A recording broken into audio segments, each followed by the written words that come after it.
Vamos a entender un poco más qué fue lo que pasó hoy con este fallo de la Corte Suprema y cómo va a estar impactando directamente la vida de más de 350,000 personas. Y para eso tenemos aquí en el estudio a la abogada de inmigración Isadora Velázquez. Abogada, como siempre, gracias por venir cuando pasan este tipo de cosas y cuando hay tantas preguntas en el aire. Buenas noches. Un placer, un privilegio. Gracias.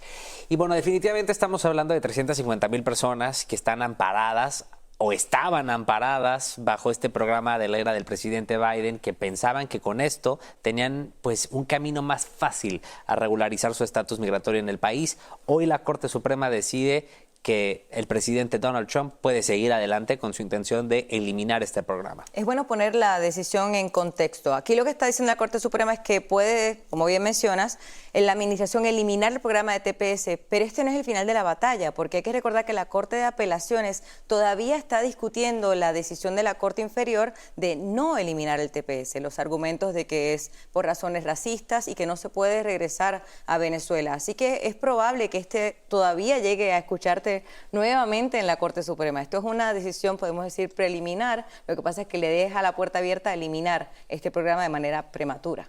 Y ahora, abogada, a esta hora, por supuesto, hay muchísimas dudas en relación a qué significa este fallo, cómo va a estar afectando a tantas personas que a lo mejor nos están viendo a esta hora de la noche. Cuando se conoció esa información aproximadamente pasadas las 12 del mediodía de hoy, ¿qué fue lo que le empezaron a preguntar sus clientes? ¿Cuáles eran esas interrogantes más comunes que tienen? Lo principal que toda persona quiere saber es cuál es mi estatus. Personas que tengan solamente TPS obviamente quieren entender si ahora se ven sin estatus alguno o no. Y la decisión en sí no es muy clara, excepto por el segundo párrafo de la decisión. Es una decisión solamente de una página, 2 párrafos. Y el segundo párrafo, el cual me atrevo a decir que es el más confuso, ¿por qué?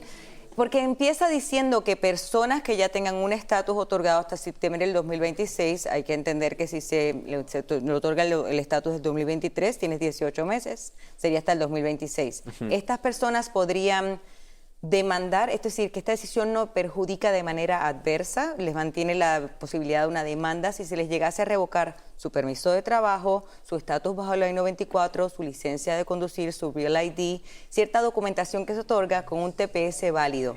Ese lenguaje un poco ambiguo nos da a la interpretación de que técnicamente la persona se podría mantener con un permiso de trabajo, con un estatus legal, con una I-94 entrada válida hasta la expiración del mismo. Por ende, personas que ya lo tuvieron, personas que tienen su TPS del 2021 aprobado hasta septiembre de este año o que renovaron el último TPS que va a expirar prontamente, técnicamente se entiende que están legalmente en el país, más allá de esta revocación, hasta su fecha de expiración. Ahora, ¿por qué esto solamente afecta a los venezolanos cuando hay otras nacionalidades que también tienen un beneficio similar y de hecho amparados por el mismo programa?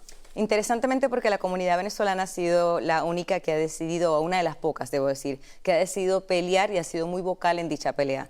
El único otro TPS que está en este momento en las Cortes es el TPS de Afganistán y no ha tenido tanta exposición como estamos viendo aquí con el TPS a Venezuela. Interesantemente, el TPS para Haití fue un TPS que se revocó y hubo muy poca discusión o demanda para mantenerlo vigente. Por ende, el TPS a Venezuela es el que hablamos porque es el que más se escucha, el que más se pelea. Ahora, hablamos de un país donde hay un régimen, donde muchas personas han salido huyendo de esa nación, donde si regresan probablemente o van a terminar en prisión, van a terminar siendo presos políticos, van a terminar en el helicoide. Es decir, uno no puede cegarse a la realidad. Muchas de estas personas no pueden regresar a Venezuela. A lo mejor no tienen ni pasaporte.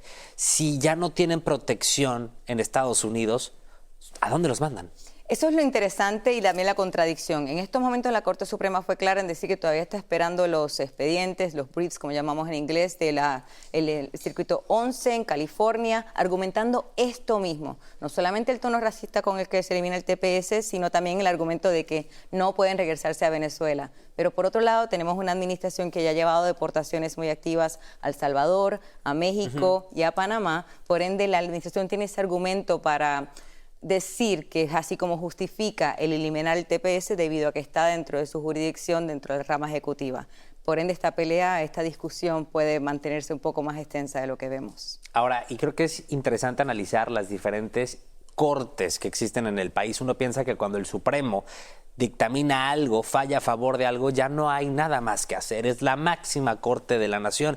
Pero aquí hay una corte de apelaciones. ¿Cómo funciona la migración en este caso? Creo que aquí también es interesante distinguir lo que son órdenes finales y lo que son las órdenes de por medio, dejando la Corte seguir adelante. Aquí lo que ha hecho la Corte Suprema es eliminar el fallo original de la Corte Inferior. La Corte de San Francisco. Correcto. La Corte en San Francisco había puesto un fallo, un frene al eliminar el TPS y la Corte Suprema ha dicho no, el TPS se puede eliminar en lo que continuamos con esta discusión. Y básicamente cómo funciona hasta que la Corte Suprema tenga esta decisión final con los nombres de los jueces, verdaderamente detallando si eliminan o no el TPS, es que ahora la Corte de Apelaciones va a haber diferentes decisiones de cortes de distritos, va a ver si las logra consolidar y de no ser así, la Corte Suprema tendrá la última palabra.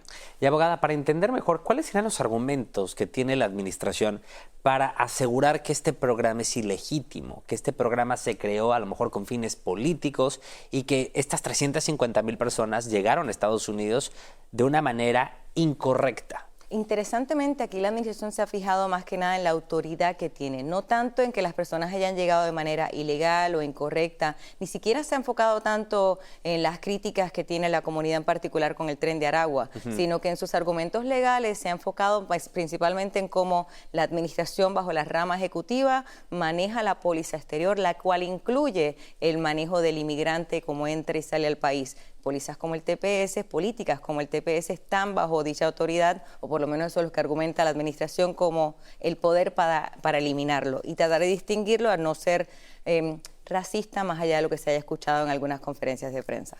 Abogada, me quedan 30 segundos, pero quisiera preguntarle si tiene algún mensaje para esa persona que lo está viendo esta noche y que a lo mejor es parte de este programa TPS. Lo principal es que no se desesperen. Obviamente esas son noticias desalentadoras, pero es importante que uno no se desespere y que entiendan que este es el primer fallo. Tenemos tiempo para continuar las apelaciones. No tenemos un fallo final de la Corte Suprema quien va a tomar la última decisión. Pero sí entendamos que el TPS, como el nombre bien lo dice, es algo temporal. Hay que buscar un estatus permanente para quedarnos en el país. Abogada, como siempre, muchas gracias y buenas Siempre noches. un gusto. Gracias, abogada.